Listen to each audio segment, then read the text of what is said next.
Ganitong luto sa manok ang gawin nyo ngayong Pasko. Siguradong i-request ito sa inyo kahit hindi pa Pasko dahil sobrang sarap nito.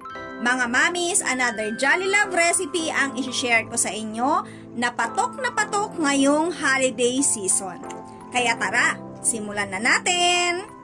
Kailangan natin ng chicken breast fillet, asin, paminta at paprika. Budburan at himasin lang natin.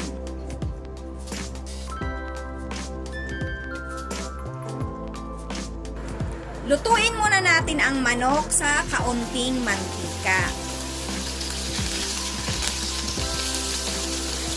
Baliktarin maya-maya para siguradong luto yung ating manok. Kapag luto na, iset aside. Mantika, sibuyas,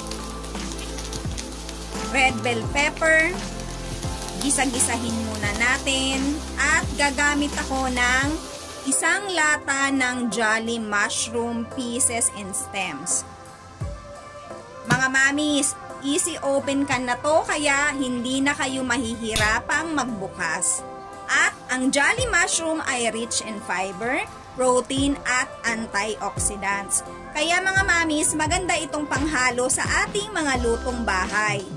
I-drain lang natin ito at ihalo na natin sa ating luluto. Isahin muna natin at isunod na natin ang kamatis.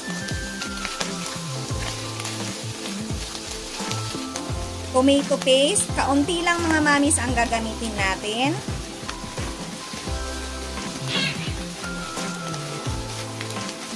Haluin muna at maglagay na tayo ng asin at paminta na pampalasa. Pwede rin kayong gumamit ng seasoning kung gusto nyo. Maglagay ng kaunting harina at gatas. Haluin at hayaan itong matuyo. Kapag ganito na mga mamis ang niluluto natin, ayan, okay na siya. Ilagay sa baking tray ang nilutong manok at ilagay natin sa ibabaw ang niluto nating mga gulay. Lagyan ng mabilis matunaw na cheese. I-bake ng 8 minutes o kaya hanggang sa matunaw ang cheese. Mga mamis, gawin nyo ang recipe na to. Ang sarap talaga nito, promise. Mapapaulala kayo sa sarap at mapapakanta kayo ng kagaya nito. Jolly days, holiday, mommy, there's no problem. You always find ways cause you jolly love them. Bigyan ng handaan ng sarap at sustansya. Give your jolly love, give your jolly love. I-surprise ang pamilya with your new dish idea. Give your jolly love, give your jolly love. Ayan, halatang halata naman na nasarapan ako sa aking isinare.